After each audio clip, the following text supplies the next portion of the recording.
माँ की डायरी से वाणी चल रही है और जो वाणी कल हुई थी आखिर में, क्रम संख्या 134 134 को पढ़ के आगे बढ़ते हैं कि तूफान था अंतर में बाह्य प्रभावों के कारण। आज तूफान है अंतर में, अंतर प्रभाव के कारण, अनंत के निमित्त।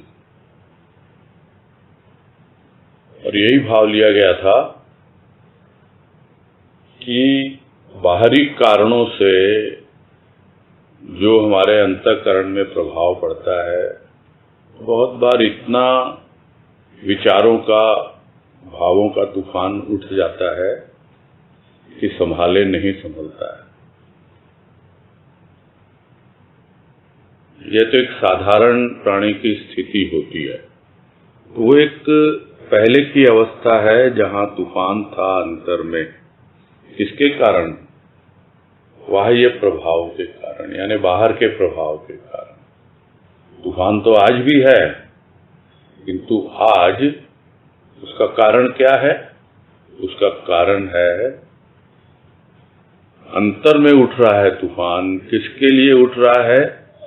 उस असीम और अनंत परमात्मा के लिए।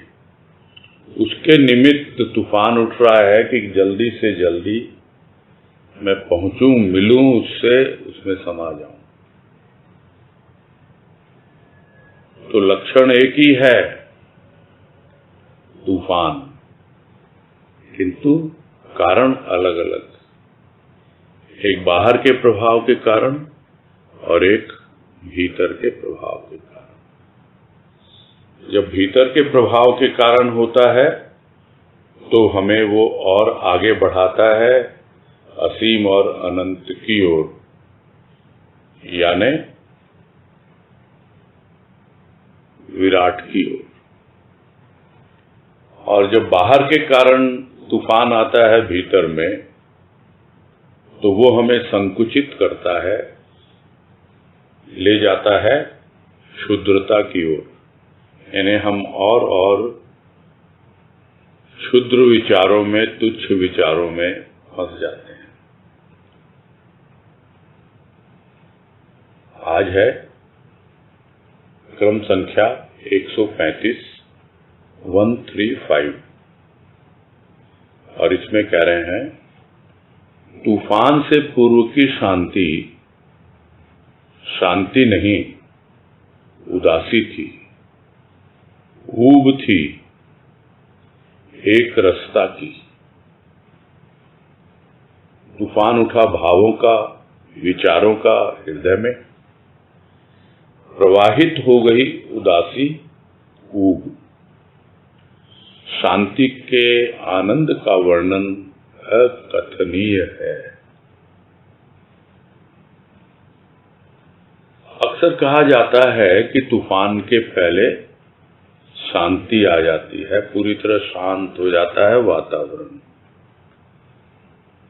और जब एकदम शांत हो जाता है और चारों ओर बिल्कुल एकदम घटाटोप दिखाई पड़ता है पूरा आसमान, तो समझ में आने लगता है कि बस अब तूफान आने वाला है। यह जो शांति है, जिसे हम साधारण भाषा में कहते हैं कि एकदम गुम हो गया, मौसम एकदम गुम हो गया, पता ही नहीं चल रहा है, न कोई हवा चल रही है न कुछ है। इसे क्या कहा जाए? प्राकृतिक रूप से तूफान के पहले की शांति कहते हैं कि बस अब तूफान आने वाला है। यह उसका एक आभास होने लगता है। तो उसके पहले की शांति जब बाह्य प्रभावों के कारण थी, तो भीतर तूफान उठता था, किंतु उसके पहले शांति नहीं थी, वो उदासी थी, वो ऊब थी कि क्या ऐसे ही जीवन बीतता रहेगा, ऐसे ही बाहरी बातों के प्रभाव में आके मैं भीतर में उद्वेलित होता रहूंगा, मेरे हृदय में इसी तरह है, तूफान उठते रहेंगे, वैचारिक परेशान हो जाता है और एक ही तरह की स्थिति से गुजरते गुजरते ऊब होने लगती है, यानी बोरियत होने लगती है, उदासी छा जाती है। कहा जाता है कितनी बार तूफानों को देखा है और अब समझ में आ गया कि अब ये जो शांति है तूफान के पहले की, ये शांति नहीं है, यह तो उदासी है, यह तो ऊब है। कि कितनी बार, क्या यही चलता रहेगा जीवन भर? अरे यह जीवन जीते जीते तो मैं बोर हो गया, और फिर से उदास हो जाता है प्राणी। तूफान फिर भी आता ही है, बाह्य प्रभावों के कारण आता है, भीतर तहस नहस करके हमारे तिनकों से बने हुए घर को उजाड़ कर चला जाता है। ये छोटे छोटे तिनके हैं भावों के, विचारों के, और बाहर के प्रभाव के कारण तूफान उठता है और भीतर सब कुछ नष्ट कर देता है। इतनी बार देखा है इस स्थिति को, बोर हो जाता है, उबासी आने लगती है, उदासी आने लगती है। किंतु जब भीतर के प्रभाव के कारण तूफान उठता है, तब वो तूफान उठता है विचारों का, भावों का। किसके निमित्त? उस अनंत के निमित्त, उस प्रभु के निमित्त। और उसका प्रभाव क्या होता है? उसका प्रभाव ये होता है कि जितनी भी उबासी यानी उदासी और ऊब, बोरियत, सबको वो तूफान लेके उड़ जाता है। उसी में बह जाती है उदासी, उसी में बह जाती है उबासी। यह है शांति। तूफान के पहले की शांति एक रास्ता है, यानी बार बार वही एक जैसी अवस्था बनती रहती है हमेशा। किंतु एक बार जब भीतर का तूफान उठा तो बिल्कुल शांत हो गया, एकदम मौन हो गया। यही तो है मौन की और क्या परिभाषा है, शांति की क्या परिभाषा है। भजन की पंक्तियां याद आ गई, उठे भावों का तूफान तो मौन ही काम आए, हो प्रेम का जब उत्थान तो मौन ही काम आए। मौन होकर, शांत होकर उसका आनंद उठाना है, वर्णन क्या करना है उसका। तो वही है, एक ऐसी शांति का अनुभव होता है, और उस शांति में जो आनंद है, आनंद तो हर तरफ है, हर अवस्था में आनंद है। किंतु शांति का जो आनंद है वो बस कुछ ही कदम दूर है।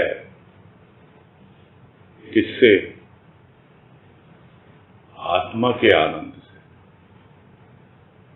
तृप्ति, शांति, और उसके बाद सब कुछ शांत, जिसको कहते हैं नीरव। उसके पहले तो ध्वनि है, गूंज है, झंकार है, आंधी है, तूफान है, सब कुछ है। किंतु जब एक बार सब कुछ गुजर गया, उसके बाद जो शांति, उसका क्या आनंद। बस अब एक कदम और बढ़ाएंगे और पहुंच जाएंगे उस आत्मा के आनंद तक। और बार बार बातें होती हैं कि गुरुदेव हमसे क्या चाहते हैं? चाहते हैं आत्मानंद का प्रसाद, जो उन्होंने भाव निर्झरी में लिखा है शुरू में, कि हम चाहते हैं आत्मानंद का प्रसाद। तो कम से कम शांति के आनंद को तो अनुभव करें। ये एक ऐसी शांति है जो अवर्णनीय है, क्योंकि वर्णन करने के लिए कुछ होता ही नहीं। तूफान उठा, मौन धारण किया, चुप शांत होकर,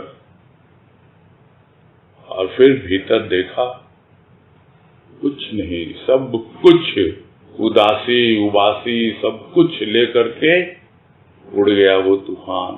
अब शांति ही शांति। तो एक तूफान के पहले की शांति है, जब बाहर की बातें उठती हैं, वो आती हैं, डिस्टर्ब करती हैं, और बार बार वही चीज एक रास्ता बनी रहती है, कोई परिवर्तन ही नहीं होता। लेकिन जब भीतर उस असीम अनंत परमात्मा के निमित्त उठता है तूफान, भावों का, विचारों का, तब वो शांति और उसका आनंद, उसका वर्णन कोई नहीं कर सकता, न तो लिख के और न बोल के। कथनीय, अकथनीय, यानी कथन में आ ही नहीं सकता, वो मुंह से न बोला जा सकता, न लिखा जा सकता है। अवर्णनीय, अकथनीय एक ही बात है। न उसका मुंह से कहा जा सकता है, न लिख के बताया जा सकता है। ऐसा है वो आनंद। आगे है क्रम संख्या 136, 136, और इसमें कह रहे हैं, एक होते हुए भी एक नहीं। ए और क का योग है, ए और क का योग है। भक्त कहता है, ऐ प्रभु, भगवान कहता है, कह भक्त। तुम कहते वो एक ही है, तो वो एक होते हुए भी ए और क के रूप में आपस में वार्तालाप करता रहता है एक दूसरे से।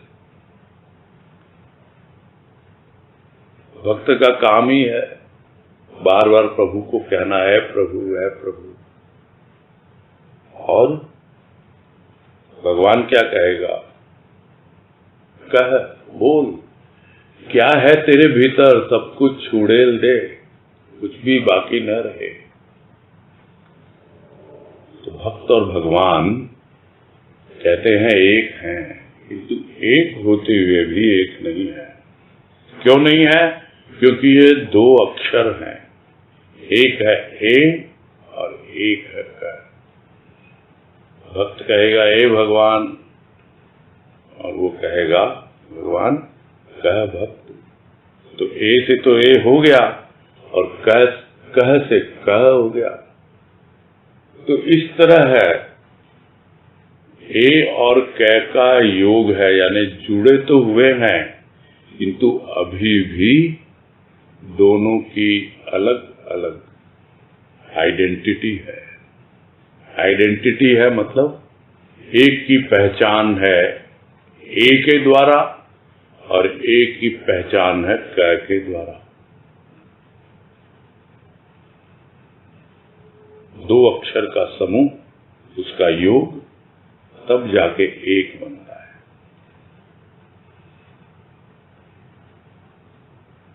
अब इसको क्या कहा जाए? यदि इसको अंक में लिखा जाए तब तो एक ही कहलाएगा, किंतु यदि शब्द में लिखा जाए तब दो अक्षर मिलके वो शब्द बनता है। वैसे ही ओम को यदि संकेत के रूप में लिया जाए तो वो एक ही अक्षर है, किंतु जब उसका विच्छेद करते हैं तो वो तीन अक्षरों में अ, उ और म में विभाजित हो जाता है। तो क्या कहा जाए? इसीलिए धर्म विशेष में कहा जाता है ना, एक ओंकार। तो वहां एक जो है वो अक्षर नहीं होकर के अंक बन जाता है, डिजिट हो जाता है, 1। बोलने के लिए वन भी 3 अक्षर हो जाएंगे, ONE।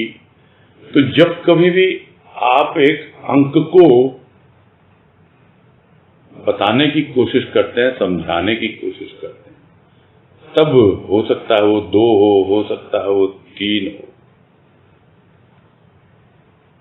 क्या कहेगा भक्त? है भगवान, तू ही तू है। भगवान क्या कहेगा? है भक्त, तू ही तू है। तो भगवान भी कहेगा तू ही तू है, भक्त भी कहेगा तू ही तू है। तो वो एक है कौन? तो वो एक तू है। दोनों ही तो तू कह रहे हैं। भक्त कह रहा है तू है, भगवान कह रहा है तू है। यही समझने की बात है। और इस बात को बहुत अच्छी तरह से गुरुदेव ने ज्ञान की एक वाणी में समझाया है कि वो जो एक है वो कौन है? वो तू भी नहीं, मैं भी नहीं। भक्त कहेगा तू ही तू, ज्ञानी कहेगा मैं ही मैं।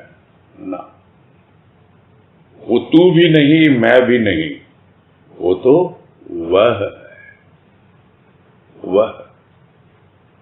तो यह भी एक संकेत है, एक संबोधन है कि वो एक कौन? न तू न मैं, वो है वह। तो यहां जो बात है वो तो यही है कि एक होते हुए भी एक नहीं है। एक यानी ए और क का योग है। आगे है क्रम संख्या 137, 137, और इसमें कह रहे हैं, आंखों में देख प्रभु की, किंतु प्रभु की अर्थात बड़प्पन आंख से नहीं, भक्त की आंख से तुझे प्यार मिलेगा। तू हृदय के उद्गार अपनी आंखों द्वारा प्रवाहित कर सकेगा।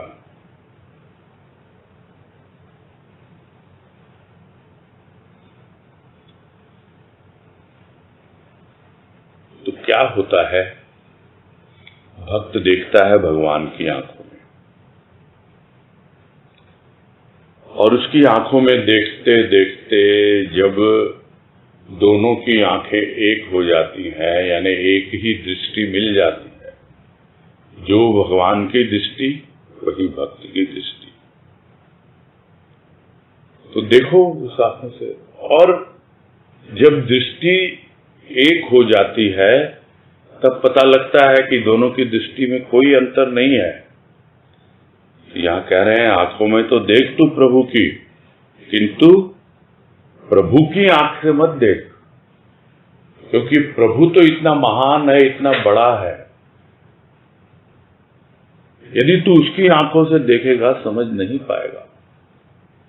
तेरा अहंकार जाग उठेगा कि देखो मुझे वो दृष्टि मिल गई, जिस दृष्टि से मेरा प्रभु प्राणी मात्र को देखता है, सबको देखता है, मैं भी उसी दृष्टि से देख रहा हूं ना।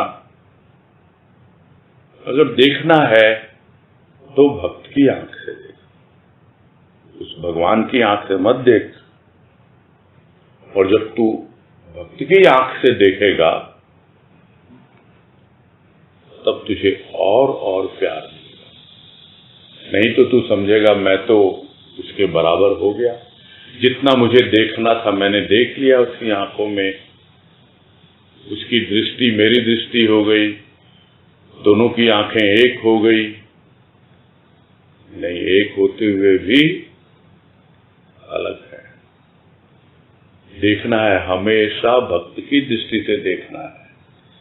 भगवान की दृष्टि से देखेगा तो अहंकार बढ़ जाएगा, अपने आप को बहुत बड़ा समझने लगेगा। तो भक्त की आंखों से देखेगा तब तुझे प्यार मिलेगा, प्यार मिलेगा प्रभु से, और प्यार मिलेगा उन सब से जिनको तू भक्त की आंखों से ही देखेगा।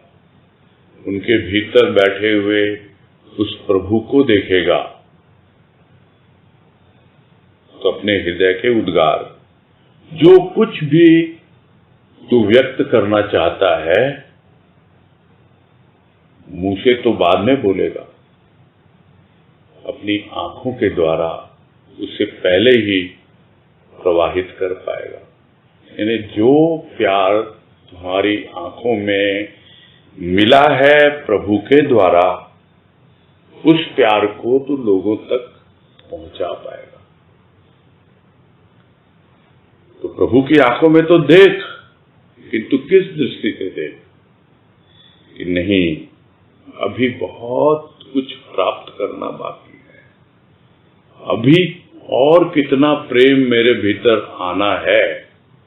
और वो तब मालूम पड़ेगा जब पूरा हृदय प्रेम से ओतप्रोत हो जाएगा और वही प्रेम आंखों से छलकने लगेगा।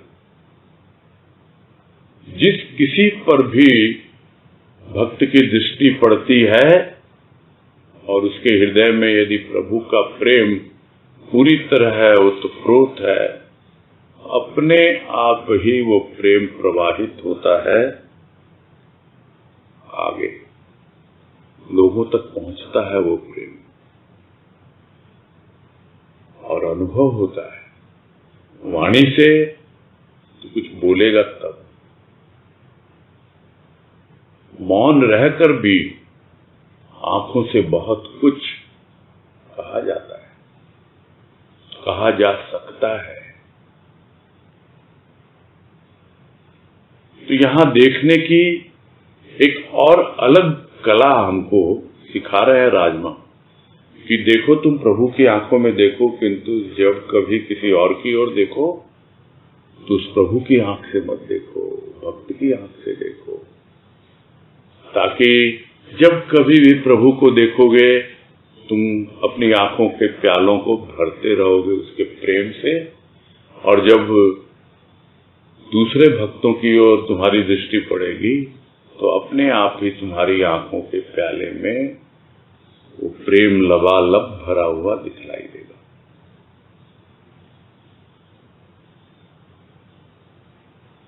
आगे है क्रम संख्या 138 138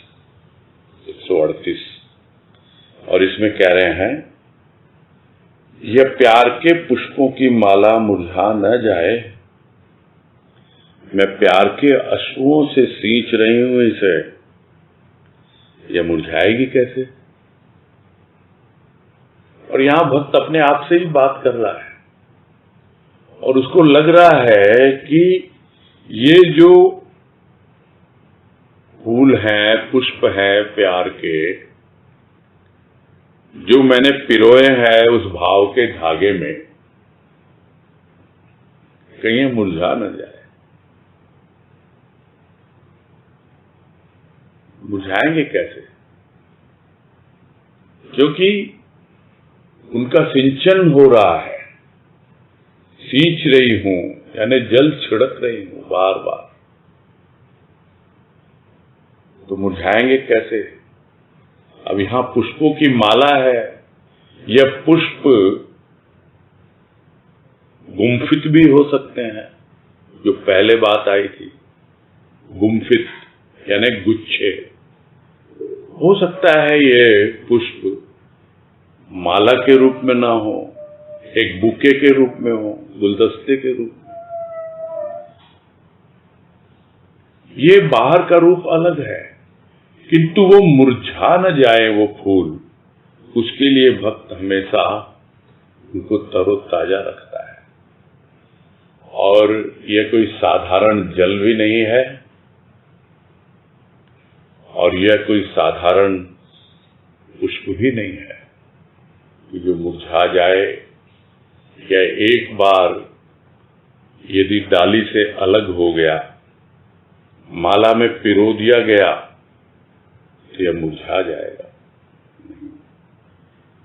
यह प्रेम है, यह मुरझाता नहीं है, यह मरता नहीं है, अमर होता है।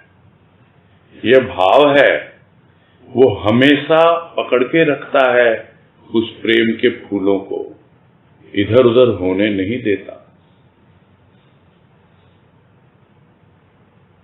जो हमेशा प्रभु के प्रेम से, जो उसकी आंखों से आंसुओं के रूप में प्रकट हो रहा है, उससे अगर सिंचन होता रहे तो फिर कैसे मुरझाएगी ये माला? नहीं मुरझा सकती है। खुद ही प्रश्न कर रहा है और खुद ही उसको उत्तर भी दे रहा है भीतर से उसका भगवान कि भाई, अगर तुम खुद सींच रहे हो और फिर मुझसे क्या पूछ रहे हो? तुमको पता है कि नहीं मुरझाया, आज तक नहीं मुरझाया, तो क्या आगे मुरझाएगा? बिल्कुल नहीं मुरझाएगा। तो इस तरह का संदेह आना ही नहीं चाहिए भीतर कि जो प्रेम मैंने प्रभु से किया है वो प्रेम मुरझा जाएगा। नहीं, उसको हमेशा सिंचन करना है प्रेम के आंसुओं के द्वारा। आगे है 139 139। अश्रु द्वारा दुख नहीं बहा रही, बढ़ा रही हूं प्रेम अनंत से।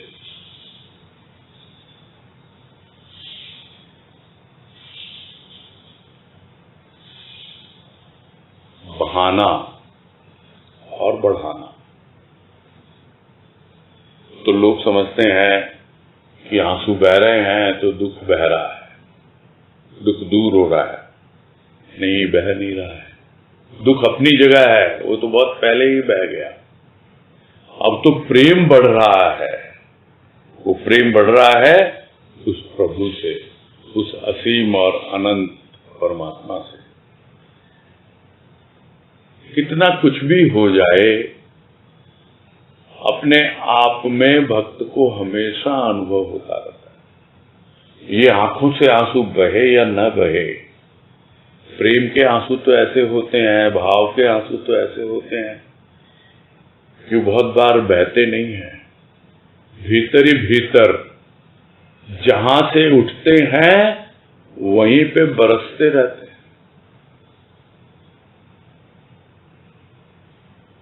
और यह बात या यह भाव की अनुभूति बहुत बड़ी कृपा मानता हूं गुरुदेव की, उससे हुई जब राजमा की वो पुस्तक प्रकाशित हुई। उसकी हेडिंग देखी कि रस बरसे रस भींगे। तो कौन सा रस बरस रहा है और कौन सा रस भीज रहा है? तो रस जो भीजा हुआ है उसको भीजने की क्या आवश्यकता? लेकिन नहीं, वो रस उठता है। और वो रस जहां से उठता है, जैसे जल उठता है सागर से, बन गया बादल और फिर वो बरसता है बादल। कहां बरसता है? तो अक्सर हम कहते हैं, देखता है कोई प्यासी भूमि, किंतु यहां तो जहां से उठा वहीं फिर बरस गया। रस बरसे रस भीजे।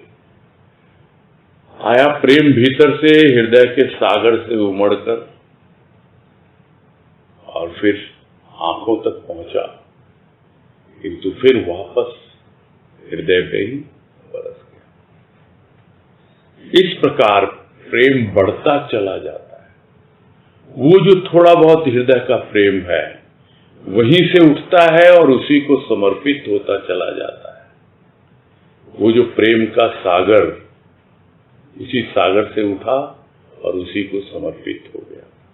तो इस प्रकार प्रेम बढ़ता है अनंत से।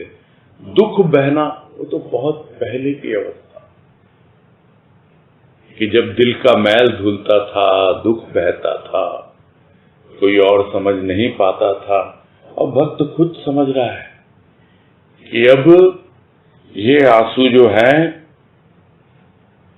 बरस रहे हैं और बाहर नहीं रहे, बाहर दुख को, ये भीतर ही भीतर बरस रहे हैं और बढ़ा रहे हैं प्रभु के प्रेम को। अब बहते नहीं आंसू, अब भीतर ही भीतर आवागमन उनका होता रहता है। उठते हैं फिर भीतर समा जाते हैं। आगे है क्रमांक 140 140। कौन सा पुष्प चढ़ाऊं तेरे पदारविंद में, जो उठाती हूं वही लगता है तेरे पद पंकज के योग्य नहीं। अर्पित है जीवन पुष्प ही, इसकी भी पाखुरियां तेरे चरणों की प्यार भरी बयार पाकर ही विकसित होंगी। तो कौन सा पुष्प चढ़ाऊं, प्रश्न तो उठता ही है भक्त के हृदय में। है तो प्रेम के ही पुष्प, तुम्हारे ही दिए हुए हैं अलग अलग रंग बिरंगे, और वही पुष्प चढ़ाती हूं तुम्हारे पदारविंद में। पदारविंद मतलब पद जो अरविंद यानी कमल की तरह है, तुम्हारे पैर चरण कमल है, पदारविंद में चढ़ा रही। कौन सा? अरे वो तो पहले से ही पुष्प है, पहले से ही कमल का फूल है, उस फूल पे क्या फूल चढ़ा रहे हो? इसीलिए प्रश्न उठता है भक्त के मन में कि मैं कौन सा फूल चढ़ाऊं। तो जो भी फूल उठाती हूं, भाव के प्रेम के जो भी पुष्प अर्पित करना चाहती हूं तुम्हारे चरण कमलों में, ऐसा लगता है ये सब इसके सामने क्या है। यह कमल, खिला हुआ कमल, तुम्हारे चरण कमल, क्या इसके योग्य है कोई भी? या जो छोटे मोटे प्रेम और भाव के पुष्प चढ़ा रही हूं मैं तुम्हारे चरणों में, नहीं, इनसे बात नहीं बनेगी। अब तो यह पूरा जीवन जो पहले एक समय कली की तरह था, खिलना चाहता था, और अब तुम्हारी ही कृपा से खिल चुका है, यह पूरा जीवन अब फिर से तुम्हें अर्पित है। प्रारंभ में अर्पित किया जब कली की तरह था,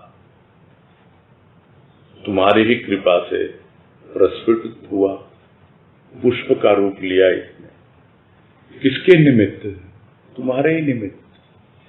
तो यह जीवन पुष्प ही अब तुम्हारे चरणों में अर्पित है,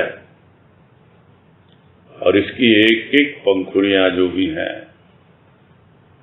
वो और विकसित होंगी। किस प्रकार? जो तुम्हारे चरणों से प्यार की बयार, यानी एक ऐसी हवा, ये सब शब्दों के खेल हैं यहां पर। प्यार की बयार, और क्योंकि प्यार में प आधा है, इसलिए यहां बयार को भी ब्यार कर दिया है समझने के लिए।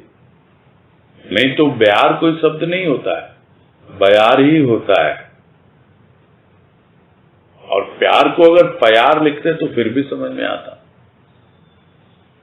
तो ये क्या है? प्यार की ब्यार है, बह रही है तुम्हारे चरणों से, और जो उसकी एक एक पंखुड़ियां हैं उस बयार को, हवा को पा करके और विकसित हो रही हैं, खिल रही हैं, और इसका रूप बदल रहा है, विकास की ओर जा रहा है। तो अब तो अर्पित है, अब पुष्प रूप में आया, अब इसकी एक एक पंखुड़ियां खिलना चाहती हैं। बस पूरा जीवन तुम्हारे चरणों में अर्पित।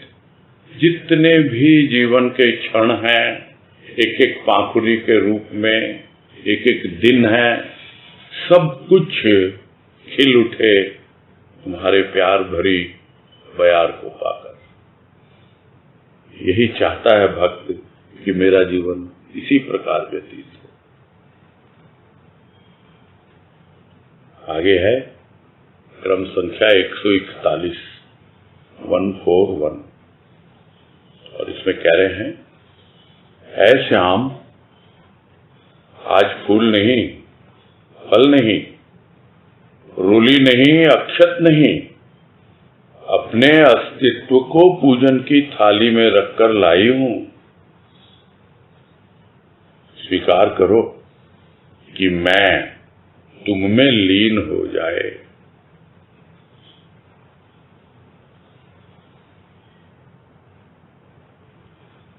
समझ नहीं आ रहा भक्त कि किस प्रकार से ये जो मेरी मैं है बार बार जो लीन होना चाहती है तुम में, वो लीन क्यों नहीं हो पा रही है। उसकी पूजा करता है, आराधना करता है, अर्चना करता है, उपासना करता है, न जाने किन किन रूपों में वो उसको मनाने की कोशिश करता है। कभी फूल, फल, रोली, अक्षत, यही सब तो पूजा की सामग्री होती है। ये सब लेके आता है। अब कभी वो फूल प्रेम के होते हैं, कभी वो फल जो फूल फल में परिवर्तित हो चुके होते हैं उनका रूप होता है, और कभी वो रोली के रूप में उस लाल की लाली होती है, और कभी एक जो अक्षत भाव है जो कभी भी नहीं मिटता। एक चोट लग गई है भीतर, ये अब कभी भी भरेगी नहीं। ऐसा क्षत हो गया हो, ऐसी चोट लग गई कि वो अक्षत है, हमेशा हमेशा के लिए वो डेंट पड़ गया, वो निशान पड़ गया उसके चरणों का। वो भी लेके आता है। क्या क्या लेके आए, हिसाब रखना बड़ा मुश्किल हो जाता है। तो क्या करें, पूरा मेरा जो अस्तित्व है, मेरा जो वजूद है, मैं जैसा भी हूं, मुझे नहीं मालूम मेरे भीतर कितनी प्रेम के फूलों की अवस्था है, कि कुछ फल बने हैं, कि क्या है कि नहीं है। सब मैं तो पूजा की थाली में अपने आप को ही पूरा उठा के ले आई, पूरे अपने अस्तित्व को। मुझे नहीं मालूम तुम क्या स्वीकार करते हो कि नहीं करते हो। सुना है कुछ देवी देवता होते हैं, उनके लिए अलग प्रकार के फल फूल चाहिए, किसी को प्रसाद में कुछ और पसंद है, किसी को ये पसंद। अरे मैं तो पूरी तरह अपने अस्तित्व को तुमको अर्पित कर रही हूं। बस तुमसे यही अनुनय विनय है, स्वीकार कर लो तुम। बस मुझे स्वीकार कर लो जैसी भी मैं हूं। पूरा मेरा अस्तित्व तुम्हारी पूजा की थाली में रखकर लाई। स्वीकार कर लो इसे, ताकि मैं रहूं ही ना। ये मेरा मैं जो है वही तो मेरे अस्तित्व की पहचान है। ये मैं जब नहीं रहेगी, पूरी तरह तुम में लीन हो जाएगी, तो फिर बच क्या गया।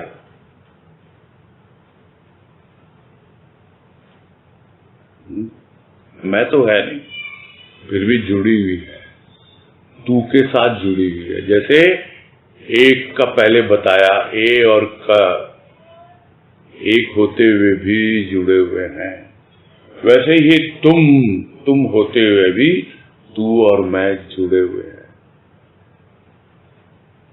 किंतु मेरी मैं अब तुम्हारी हो गई, मेरी मैं अब मेरी नहीं है।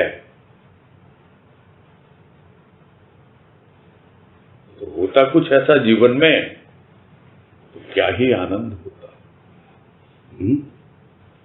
और जब बातें चलती है, भजनों की लाइन याद आना स्वाभाविक है कि हम अगर मैं से उठ तू से जुड़ गए होते,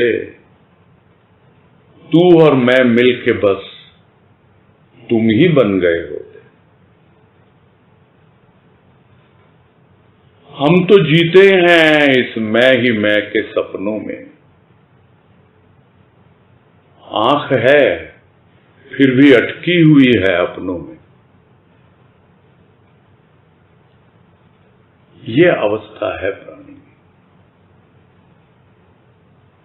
काश हम अपनी ही हस्ती को तो भूले होते, भूल जाते अपनी हस्ती को, भूल जाते अपने अस्तित्व को, भूल जाते अपनी मैं को, पूरी तरह उससे जोड़ देते, तब लीन होती है।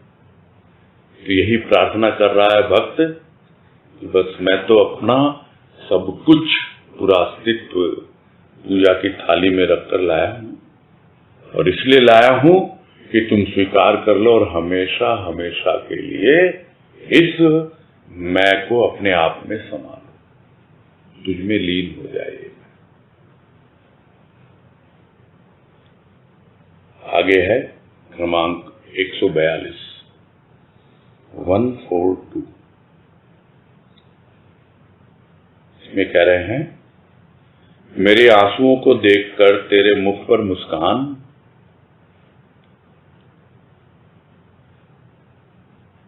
शायद खुश हो रहे हो कि मैं तेरे पास आ रही हूं।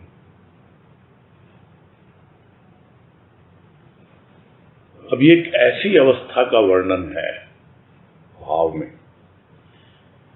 जहां पर किसी कारणवश भक्त जो है पुकारता पुकारता इतना ज्यादा विचलित हो जाता है, अपने प्रभु से रूठ जाता है। रूठता है भक्त, किंतु उल्हाना देता है प्रभु को कि तुम आते ही नहीं मेरे पास, कितना पुकारता हूं तुमको, कितना बुलाता हूं, तुम आते ही नहीं, रूठे हुए हो। नहीं तो आ ही जाते ना, चलो मैं भी रूठ जाता हूं। और वो रूठ जाता है और मुंह फेर लेता है, उसे दूर जाने की कोशिश करता है, किंतु रह नहीं पाता, उसके विरह में जी नहीं पाता। फिर से पलटता है और फिर से उसकी ओर बढ़ता है वापस। और जब देखता है भगवान, तो भक्त भी देख पाता है कि अरे अब तो मेरे आंसुओं को देख करके तेरे मुंह पे मुस्कान आ रही है, मुझे दिखलाई पड़ रहा है। क्यों आ रही है वो भी समझ में आ रहा है।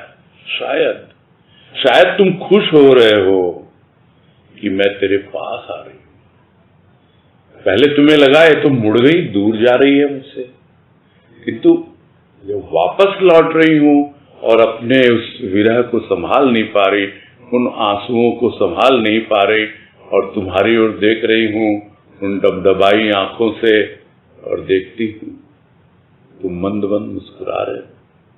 क्यों मुस्कुरा रहे हो? आ गया समझ में कि तुम आओ या ना आओ, मुझे चल के जाना है तुम्हारे पास। और जिस दिन यह निश्चय हो जाए कि हम बैठे रहेंगे, उसको पुकारते रहेंगे, और वो आए हमें लेने के लिए, समझाने के लिए, हमारे आंसुओं को पोंछने के लिए,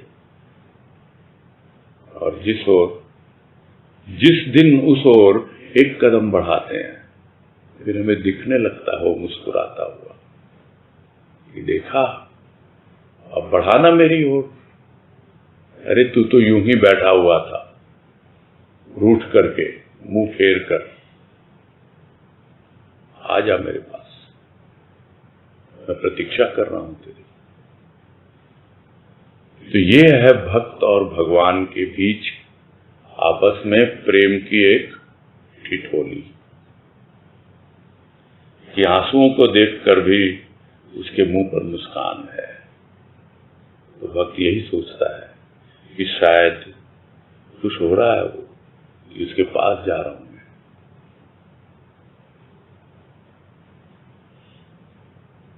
आगे है क्रमांक 143, 143,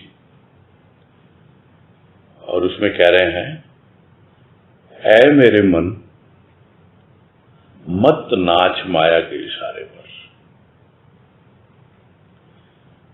ऐ मेरे मन मत नाच माया के इशारे पर, माया तो स्वयं नटी है, तमाशा देख कि यह किस प्रकार नाच रही है। तमाशा देख कि यह किस प्रकार नाच रही है। मन को समझा रहा है।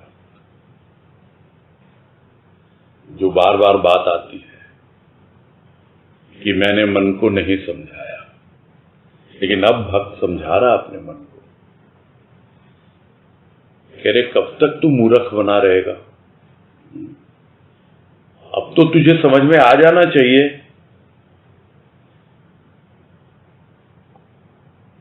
कि इधर उधर तू भटक रहा है, घूम रहा है,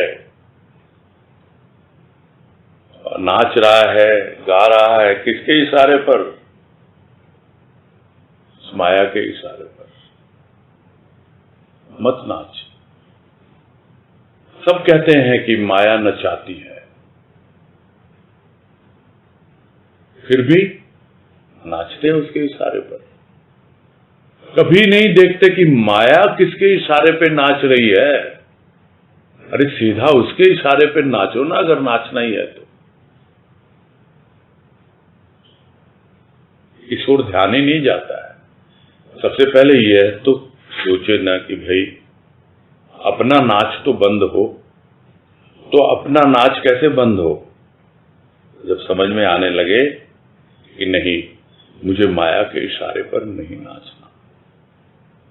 क्यों नहीं नाचना?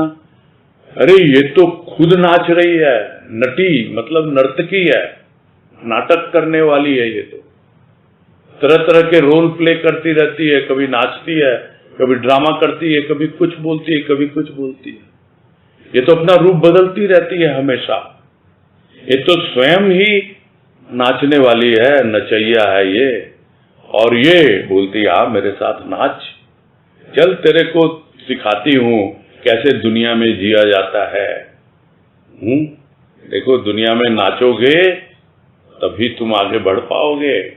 और उसके इशारे पे नाच रहा है मन, और कहां कहां भटक रहा है, डोल रहा है, समझ नहीं आ रहा उसको। लेकिन अब थोड़ा शांत होके बैठा है, तब बोल रहा है अपने मन को कि अरे मन, ये स्वयं नाचने वाली है ये, और तू उसके इशारे पे नाच रहा है। अरे तू तो देख तमाशा कि ये किस प्रकार नाच रही है और इसको कौन नचा रहा है। अगर जिस दिन यह समझ लेगा तू कि इसको नचाने वाला उसके इशारे पे नाच रही है और किस प्रकार नाच रही है, और उससे नाच तू अगर सीख करके कुछ इस तरह से अपने प्रभु को रिझाए, उसको नहीं रिझाना, माया को नहीं रिझाना। अपने नाच से अगर किसी को रिझाना है तो प्रभु को रिझाना है। और ये सब बोलते बोलते बाबा बलदेव वाणी पुस्तक में गुरुदेव ने एक लिखा है, आप लोगों ने भी सुना होगा, लेकिन फिर याद आ गया तो फिर से शेयर करते हैं कि एक भक्त है, चतुर भक्त, ये शब्द लिखा है गुरुदेव ने, चतुर भक्त। और वो अपने भगवान से कहता है कि हे प्रभु, न जाने कितने जन्म तो बीत गए तुम्हारे इशारे पर नाचते नाचते, अब और कितना नचाओगे? इतने जन्मों में तो मैंने सीख लिया है नाच, और अब तुम्हें तो प्रसन्न हो जाना चाहिए इस नाच से। तो यदि तुम प्रसन्न हो गए तो मेरा काम तो हो गया, तो नाच को बंद कर दो, क्यों नचाओगे मुझे? और यदि प्रसन्न नहीं हुए तो भी फिर क्या नाचने से फायदा है? इतने जन्म से नाच रहा हूं और तुम प्रसन्न हो ही नहीं रहे। यानी दोनों ही अवस्थाओं में वो भक्त अपने भगवान से चाहता है कि इस नाच को बंद किया जाए। तो ये तो बहुत बाद की अवस्था है। यहां तो अभी माया के इशारे पे नाच रहा है। सबसे पहले माया किसके इशारे पे नाच रही है और किस ढंग से नाच रही है, उसके नाच को देखो तो सही कि किस तरह का तमाशा वो दिखाई है। अब तक तो देखा है, लेकिन अब जब अपने आप से अलग होके उस निष्ठा भाव से देखोगे कि क्या जीवन मैंने बिताया माया के इशारे पे नाच नाच के, तब समझ में आएगा कि अब तक तो मैं बिल्कुल मूर्ख था, मूर्ख मन नाच रहा था माया के इशारे। और आगे कह रहे हैं 144 नंबर 144 में, ऐ मूर्ख मन व्यर्थ भ्रमित हो कहां घूम रहा है, देख तेरे घर में अतिथि का आगमन हुआ है, घर में बैठ स्वागत कर आगत का, गति को रोक कर।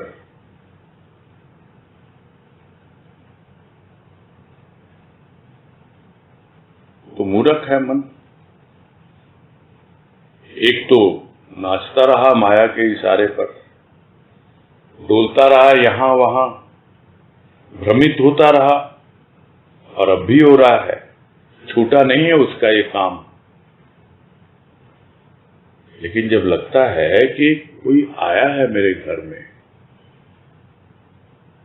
उसकी पदचाप सुनकर लगता है कि ये पहचानी हुई सी लग रही है, कोई गेस्ट आया लगता है, देखता है किसका आगमन हुआ है, अरे अरे मेरे प्रभु आए हैं, कहां घूम रहा मन तू, क्यों भ्रमित हो रहा है, आजा आजा बैठ बैठ, शांत होकर बैठ, देख इस अंतःकरण में, इस घर में, भीतर के घर में आया है ये गेस्ट, और ये जाना पहचाना है, ऐसा नहीं है कि पहली बार आया है। तेरे को कितनी बार समझाया कि जब कोई मेहमान आए घर में तो घर में रहना चाहिए, क्यों? क्योंकि घर का दरवाजा ही तुम्हारे पास है, वहीं से खुलता है, और तू खुद ही इधर उधर डोलता रहेगा तो अतिथि घर में आएगा कैसे? दरवाजा खोल, देख अतिथि आया, स्वागत कर उसका, घर में बैठ। बहुत भटक लिया इधर। तो ये है मन की भटकन को रोकने का भक्त के पास एक उपाय। ये बार बार, एक तो मन के नाच को बंद करो जो माया के इशारे पे नाच रहा है, दूसरा जो भटक रहा है यहां वहां भ्रम में, उसको भीतर लेके आओ जहां उसका प्रभु है आया हुआ, तो उसका स्वागत करना है, गति को रोककर, यानी भटकना छोड़कर। और उसके बाद वो बता रहे हैं आगे की वाणी में 145 कि लौट चल मन, लौट चल अपने घर, जिस सुगंधी की खोज में तू भ्रमित है वो सुगंधी तेरे घर से आ रही है, प्रभु के पद पंकज से पावन हुआ है तेरा घर। अब फिर निकल गया घर से, फिर भटकने लग गया, माया का इशारे पे तो नहीं नाच रहा, लेकिन माया का नाच देखने के लिए निकल पड़ा। देखा रे किसको खोज रहा है तू? ये सुगंध, ये क्या माया की है? नहीं, ये तो तेरे प्रभु की है। इसको खोज रहा था तू, वो बाहर खोज रहा था, नहीं भीतर है वो, वहीं से आ रही है सुगंध। कहां से?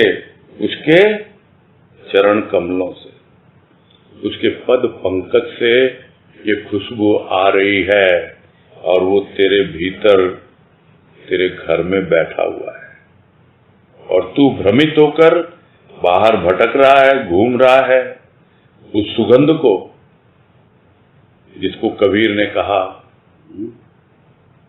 कि भटक रहा है वो, जैसे हिरण कस्तूरी का मिर्ग जो फिर ढूंढे घास, इधर उधर फिरता रहता है, घास में ढूंढ रहा है उस सुगंध को। अरे तुम्हारी नाभि में है वो, तुम्हारे अंतर में है वो, तुम्हारे भीतर गहराई में है, वहां से आ रही वो सुगंध। वहां बैठा हुआ है तेरा प्रभु। अब तो तेरा घर पूरी तरह पवित्र हो गया उसकी चरण धूलि पाकर, उसके पद पंकज का पराग पाकर। पराग है क्या? दाने के समान उसकी चरण धूलि। इस तरह पूरा तेरा अंतःकरण अब सुगंधित हो गया है, स्वच्छ और निर्मल हो गया है। और अब तू बाहर मत ढूंढ इसको, अपने अंतर में ही आके बैठ जा, शांत। बस मैंने जो सुधा दीदी का हैंड रेज पहले भी बोल दिया था, दोबारा बोल दिया, पूरा दिख रहा है ना। अच्छा, नहीं मैं अपनी ओर से पूरा कर रहा हूँ ये जो। अच्छा, वो पहले भी बोल चुके। अच्छा हैंड रेज, अच्छा पहले दूसरे मतलब से बोला था। ठीक है, हैंड रेज करिए, अनम्यूट करिए।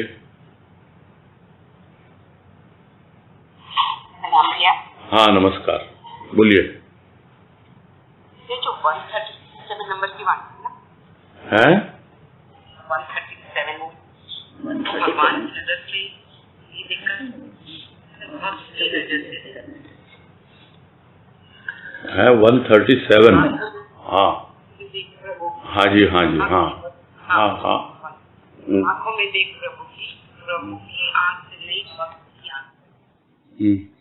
तो थोड़ा सा कंफ्यूजन था इसमें कि मेरी आंखों में देख, मेरी आंखों से देख, मुझे देख। इस वाणी से हमने रिलेट कर लिया, तो रिलेट ही हमें तो उसी की आंखों से, उसी की आंखों में उसी को ही देखना। तो यहाँ पे भक्त भगवान में अंतर।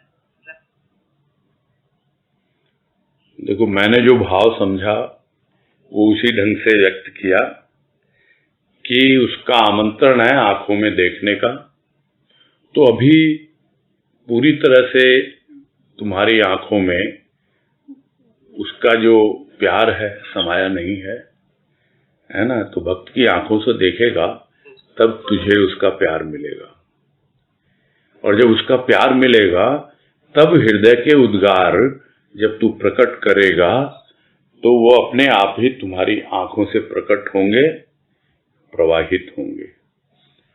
तो यदि तू अब समझ लेगा कि मैंने तो प्रभु की आंखों में देख लिया और हो गया मेरा काम, तो अब तो मेरी आंखें उसकी आंखें हो गई, अब मुझे कोई आवश्यकता नहीं है प्रेम की। नहीं, अभी भी भक्त की आंखों से ही तुझे देखना है, उसकी आंखों में। क्यों देखना है? क्योंकि तुझे और प्यार मिलेगा, और वो जब और प्यार मिलेगा तो अपने हृदय के उद्गार जो तुझे मिले हैं उसके प्रेम और भाव के, वो जब तू व्यक्त करेगा तो अपने आप ही तुम्हारी जुबान से तो बाद में आएंगे, तुम्हारी आंखों से अपने आप ही प्रवाहित होंगे। पहले मैंने यही भाव लिया इसका, और मुझे यही समझ में भी आया। नहीं, बहुत बार लाइन बाय लाइन हम देखते हैं कि आंखों में देख प्रभु की, देखो, किंतु बड़प्पन की आंख से नहीं देखना। यहाँ भाव क्या है? बड़प्पन की आंख, यानी कि अरे मैं तो आंखों में देखते देखते मेरी आंखें और प्रभु की आंखें एक हो गई, अब मुझे उसकी क्या आवश्यकता है, उसके प्रेम और भाव की जो उसकी आंखों से मुझे मिल रहा है। नहीं, तू तो हमेशा भक्ति बना रहेगा। तो भक्त की आंखों से देख, तभी तुझे मिलता रहेगा उसका प्रेम भाव। और जब भी अपने हृदय के उद्गार तू व्यक्त करेगा, सहज हो जाएगा तेरे लिए। तो जहां तक मुझे याद आ रहा है, मैंने इसी तरह भाव लिया है इसका। हाँ हाँ हाँ, ये और समझने में कभी हो जाता है। अब समझ में आ गया। आया भैया, बड़प्पन से मतलब आपने जो भाव लिया बड़प्पन का, नहीं लिखा हुआ है ब्रैकेट में ना बड़प्पन। हाँ लिखा हुआ है। तो बड़प्पन की आंख से नहीं लेना है। ठीक है।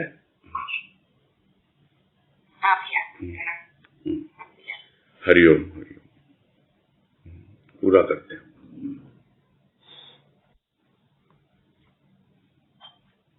हरिओम राजा, हरिओम हाँ, सभी। हरिओम हरिओम हरिओम सबको सबको हरिओम हरिओम हरिओम हरिओम हरिओम सबको हरिओम हरिओम हरिओम।